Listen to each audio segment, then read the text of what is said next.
easy on him, sir. It's his first day in the regiment. Right. What the hell kind of name is Soap, eh? How'd a muppet like you pass selection? Call of Duty 4.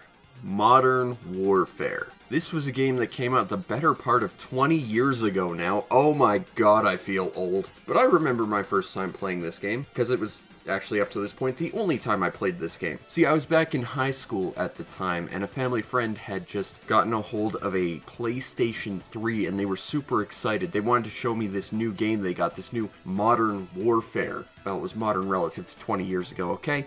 But they claimed that it was going to be peak action.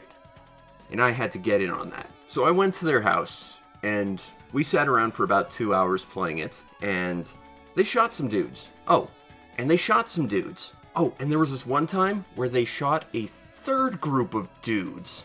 Okay, as much as I want to slag this game off, honestly, they did let me play one round, and it was on, like, the new at the time map pack. I think the map was Creek. I actually really liked that map because it was kind of asymmetrical. Really well-designed map, very cool. But after about an hour, maybe two of this, they put down their controller and we came to a consensus. This game is really bloody boring, but they turned to me and said, well, this might have been a bit of a disappointment. I know where to find peak action. They went to their closet, dug out a Sega Genesis and a cartridge I had never seen before. They plugged that bad boy in and we played Gunstar Heroes. And that was my introduction to Call of Duty Modern Warfare. Please look forward to my review of Call of Duty Black Ops, where I use it as an excuse to just talk about Zork. That's not even a joke, that's something I've had planned for about 10 years. The plot to Gunstar Heroes is relatively simple and straightforward. It is an arcade action style game on the Genesis. It features these three guys: Gunstar Red, Gunstar Blue, and eldest and most talented, Gunstar Green. This is why he gets the platform. He's old and he can't run, his little feeble legs can't take it. Must save the day from this M. Bison looking guy. Like, why are there so many M. Bison style guys around this time? It's weird. Either way, he's heading up some kind of weird invasion force, possibly from space, to collect a couple of gems that will lead to the Irath somehow being entirely under their control. Weirdly enough, I swear this planet was called Gunstar 9, but in the opening to the game, they directly call it the Irath by name. So I don't know where that came from, but yeah. And because he's so gosh darn talented, Gunstar Green goes on ahead to get one of the jewels for himself, being the hero that he is. But wait! For you see, he's mysteriously disappeared, and he definitely won't come back as a boss later, I promise. And all that could be found were the remains of his Zimmer frame that he somehow collects afterwards to be part of his boss battle, don't worry about it. So now it's up to Gunstar Red and Blue to save the day. And if they can be bothered, go rescue Green, maybe, possibly, so that Gunstar Yellow, their, mascot? I actually don't know what she does for the Gunstars. I mean, is she, like, a spotter like Roll is in Mega Man Legends or something? I don't know, she's there for plot reasons that'll come up later, but otherwise she's kind of useless. But either way, they need to make sure she isn't worrying about her dearest big brother, who's definitely not a boss. Now, despite the fact that this game has a relatively simple plot, it actually crams a lot in here. First of all, there are a few twists and turns in the plot you'll never expect, but what's more is the fact that despite it being a game where it's entirely action-focused, they put a lot of character in here. For example, this is Pink. She is one of the enemy bosses, right? She hangs out with these two guys, which the game calls her bodyguards, and that's about all we get from her. Except not really. See, if you get to near the end of the game, you go through a boss rush through all these bosses again, except they're totally different, which is amazing. But you get to see them interact with each other a little bit more. I always sort of interpreted them as sort of a found adopted family. You know, you got like a mother, a father, and a kid. When the father ends up failing in a fight, he kicks the kid away, who runs promptly to Pink to ask for help, and they have to fight together to avenge him. You remember that M. Bison looking guy who was basically, at least what I thought to be sort of the head honcho of the villains? You fight him twice over the course of the game, and it turns out he's a total mook, and he cameos all over the place, proving how much of a total buffoon he is. Despite the fact that this game has very little actual plot, it is developing its characters,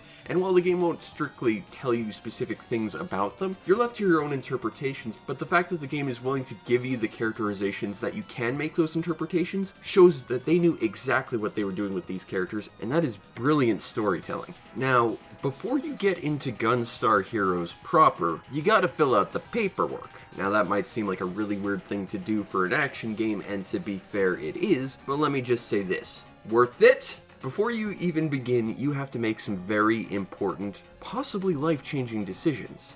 First and foremost, how do you want to play the game? You've got two options. You've got free shot and fixed shot. Free shot has you running and gunning. Ain't nothing slowing you down except some boxes in that one level, and also bosses, I guess. Whereas fixed shot has you plant your feet on the ground and make you the Gunstar equivalent of a tree, but you can fire in every single direction, giving you the most control over your shots possible. This means that this game has been built to appeal to two completely different play styles, and indeed basically gives you two completely different games just depending on how you want to play it. So not only are they catering to multiple players, they're giving you options that allow you to enjoy this game on your level. And more character choice is always appreciated, but that's not where we end either. Your next choice is your soul-defining feature of how you express yourself as a person in Gunstar Heroes.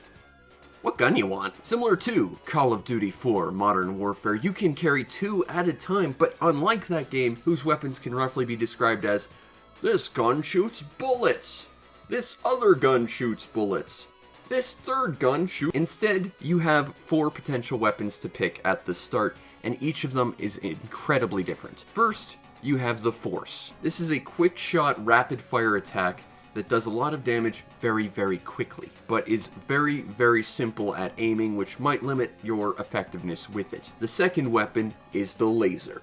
It Penetrate thin, weak material with single shots. However, to counteract that, the damage is a little bit lower than the rest. Next is my personal favorite, the green homing triangles of destiny. These do all the aiming for you, so you can just shoot in the air and everything dies.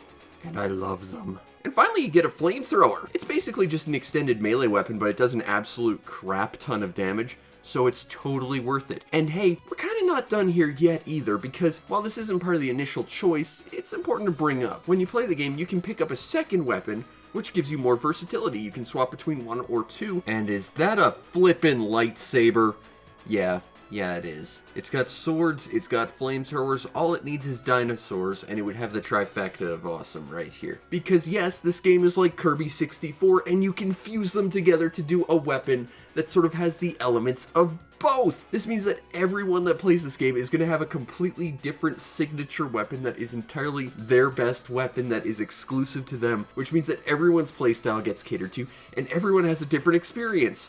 Side note, for Kirby, it's the double-bladed lightsaber for me because that thing is awesome, and in here, gotta be the double triangles because extra homing means extra less work for me and more run and gun explosions, yes please, yum yum yum. And we're still not done with player choice and customization yet, because before you even get to play the game, you now get to pick which one of the four initial stages you want to play. And this isn't a simple choice of, do you want to play the red fire stage, or the ice stage, or the green lava stage, or the stage that has blue hydrochloric acid, or whatever. No. This isn't just simply pick the color of level you want to play. Each of these levels gives you a completely different experience. The first listed level has you going after pink. It has some running, some gunning, some platforming, a whole bunch of explosions, a 3D boss monster, an exciting chase down a pyramid, and a terrifying escape sequence that culminates in a boss fight. The second stage lets you go after green. Spoilers, he's a boss in this game, by the way. And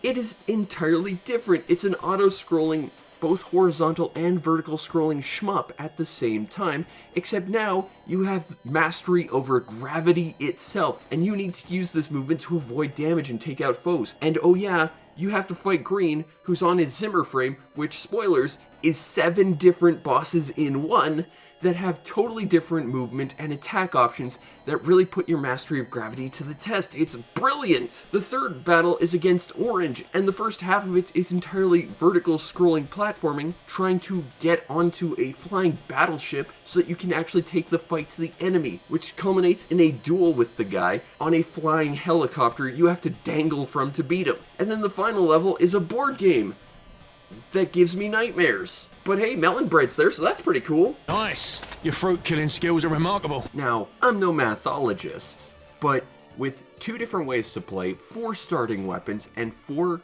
levels to select from the start, you have 32 different ways you could initially experience this game. And that's if you're ignoring the fact that most levels give you a randomized weapon from the start too, which lets you utilize the fusion weapon mechanics as well, giving you another 4 potential options for every weapon, which is something like 128 different ways to start the game. Unless you're the kind of person who just button mashes A and selects the default option for everything, in which case you're very dull, but you do you, mate. The point is that this game is kind of awesome. I don't know if I've mentioned that yet, and it's all about giving you the freedom of choice to experience it your way. And it means that everyone's gonna play this game at least a little differently, and that's awesome. But heck, this game also has a boss that lets you just avoid bullets, and if you do so, for a total of 100 minutes, the game will congratulate you on achieving Nirvana and give you a soul bonus. And I definitely can't show that to you because I just remembered that right now and killed that boss before that challenge even started.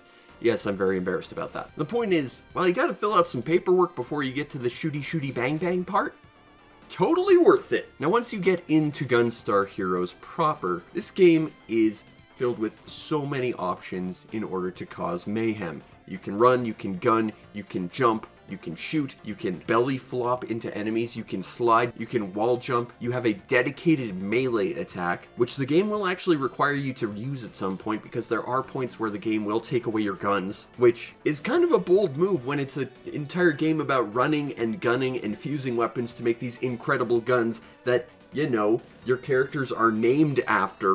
Pretty gutsy. I appreciate the bravado that they were prepared to do that. Oh, also, and this is really useful advice as given to you by Call of Duty 4 Modern Warfare, swapping to your sidearm is much faster than reloading. But it's also completely irrelevant because this game doesn't have a reloading animation. Just fire forever, you've got infinite ammo, just keep shooting. It's Gunstar Heroes, it's action, and it gets it. If I were to try and describe this game in a very short sentence, it is the Michael Bay of video games. Scratch that, one single frame of this game has more intelligence put into it than Michael Bay's entire career, but the point is, if you're not seeing an explosion every second, you're probably playing it wrong. This game is a huge explosion fest that's only interrupted by action sequences with more explosions and bosses and different ways to make things explode or present the mechanics in a different way, or have you stop and play a board game where you continue to make things explode except when the game takes your guns away. This game has so many interesting things and jokes in the background and characterization. It's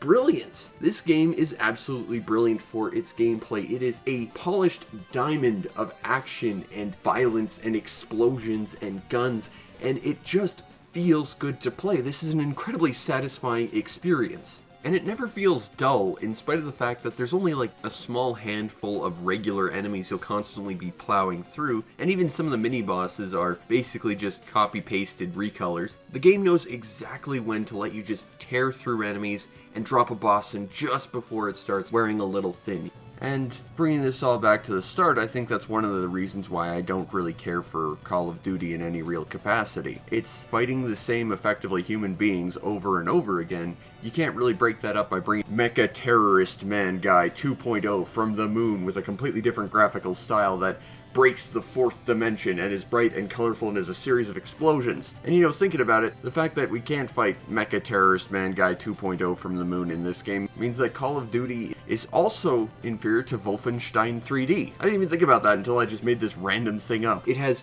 incredible pacing for its stages to give you an absolutely satisfying, bombastic, explosive, shooty bang bang good time, and it is a blast for it. The overall presentation to Gunstar Heroes is delightful.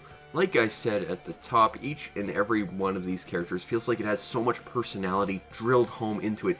Even the generic mooks are used in really goofy ways, and now that I'm looking at them, they remind me a lot of the Clansters from Mischief Makers, which makes me like them even more. But the point is that every single character, boss, every regular enemy, your playable characters, they have so much character in their animations, and it feels very, very, very humanizing. They feel like real people because they react to things, and they interact with each other in a way that makes them feel like they're really people in a present situation. They are brilliantly done. The environments are bright and colorful, and while there aren't a ton of different individual characters in terms of regular enemies, they're used quite effectively, and like I said, the game likes to break up all of that with boss fights, and these bosses are incredible and feel like they're really pushing the Genesis's power. The second boss of, like, the first stage is like this 3D cube monster, or a giant floating face, or Vector Man's here for some reason. And they even use bosses that are like multi-sprite creatures where each of their limbs is like a different sprite that's sort of complexly interacting with each other. You know, the Ernest Evans thing. Except I'm not the only one who enjoyed it this time. The point is that everything here looks great and it feels like it's really utilizing the Genesis to an expert degree, and audio-wise it's very much the same. The music is harsh and crunchy and utilizes the Genesis's sound chip excellently. They really knew what they were doing with this hardware, and it leads to an absolutely brilliant presentation. Now, if you want a copy of Gunstar Heroes on the Genesis, cheapest copy I see, at least in regards to an official English release, is about $70 plus shipping, which brings it up to about $90, which honestly is about where the regular Genesis prices are at this point, and for this game I'd say that's absolutely worth it. That said, there were about a million ways you could have had it up to this point that might be a lot more worthwhile to you. On the PS2, as part of the Sega Ages 2500 series, which I think meant that at launch it was a $25 budget title, there was a game called The Treasure Box, which contained Gunstar Hero, as well as a bunch of other Treasure Genesis classics like Dynamite Heady, which was, you know, kind of okay, we looked at that before, and Alien Soldier, we'll talk about that. But that is also about $100, and well, it's more of a value proposition if you've got an import PS2. It was also released multiple ways digitally, and seems to have been nuked off the internet if you want to buy it officially. It was on the 360, and that Xbox 360 copy is actually backwards compatible with stuff, so if you're still in the Xbox ecosystem, I mean, there is a way to play this. It was on the Wii, not an option anymore. Might still be available on the PS3, assuming that you're willing to brave the PlayStation Network store and hope it doesn't crash on. Oh, for the love of really? Come on! And of course, it was available as part of the Sega Genesis collection on Steam, which no longer exists. Thanks for that, Sega, by the way. You can kindly go away forever and take your new terrible streaming service you're planning with you. Thanks. Love me. But I have to give a huge shout out and thank you to the person who sent this to me on Steam while that was still an option, because it meant that I got to play this game yet again, which is good because I haven't done that in about 20 years, and this game is absolutely incredible. There was even a Game Gear port of this game, although I haven't really played much of it aside from what was on my Game Boy multi-card of the thing. It seems like a fairly cut-down version of what is essentially the same game, which makes sense for the Game Gear. Interestingly enough, despite the fact that Treasure as a company didn't sequel too much, Gunstar Heroes actually kind of got two in a sort of backwards stretched logic kind of way. On the Genesis, and if you've got the Genesis collection like I do, you might have access to a little game called Alien Soldier. This was kind of like a sequel to Gunstar Heroes, except you had bigger sprites and it was more of a boss rush. Even though Gunstar Heroes is kind of also a boss rush in its own right, this was more focused on the boss fighting, using a bigger sprite while doing a lot of really cool action. This game is absolutely incredible. I need to talk about it at some point. Unfortunately, never came out in North America on the Genesis, but it came out everywhere else. And if you have the chance to play it, you should, because it's really good. And if I remember correctly, it has an absolutely insane plot for a Genesis game. And many, many years later, they released a Game Boy game called Gunstar Superheroes, a game so nice I own it twice, even though I don't really want to own it once. This game is a sequel because it says it's a sequel, but that's about how much of a sequel it actually is. This is a very weird game to talk about because it's more or less just a direct beat-for-beat remake, except it has a brand new intro stage that removes a lot of your choice as to how you want to start the game.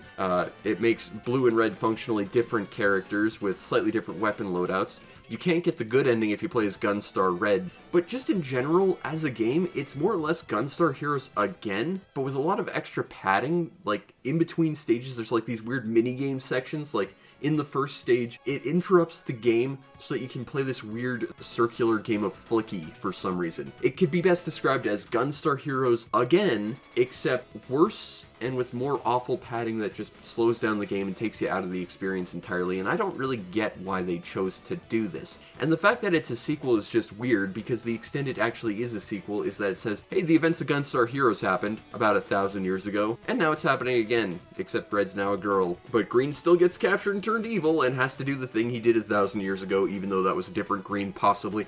This game is weird and hard to talk about as a sequel, because it really is just a kind of awkwardly bad remake. But if you've never played Gunstar Heroes, it's an option. I don't think it really ever will replace the original, though, because I think it's just substantially better in pretty much all respects. At the end of the day, Gunstar Heroes, just like I was told way back when, is peak action. Is it the best Genesis game ever? No, because Ernest Evans exists. Also Shining Force 2. And man, I really gotta talk about Shining Force 2. But even if we just shorten that down to shooting games, I think Musha would probably outshine this game. Oh, I wish I had a copy of Musha so bad. But if we relegate it to run and gun action game, I struggle to think of a one that is better, just flat out. The only ones that I think come close are stuff like Contra Hardcore, Metal Slug 3, maybe the original Contra, maybe Contra 4. But even so, I think all of those games combined don't have the kind of personality or mastery, player customization, choice, thought from a moment-to-moment basis, and action that Gunstar Heroes has. This is peak action. It is peak run and gun. Saying that, though, I really do need to go play Metal Slug 3 again as a refresher, but Gunstar Heroes is really something special, and it is a must-have for any Genesis junkie, any action game fan out there, anyone who wants to see an explosion every second with weapons you can customize and give yourself the most personalized action movie experience in game form. This game is going to be the game you need in your life. The Sega Genesis was a console that I think defined itself primarily with arcade games and action games. If you were a fan of shooters, you were eating well if you had a Genesis. But there are very few, if any, that can top the majesty that is Gunstar Heroes.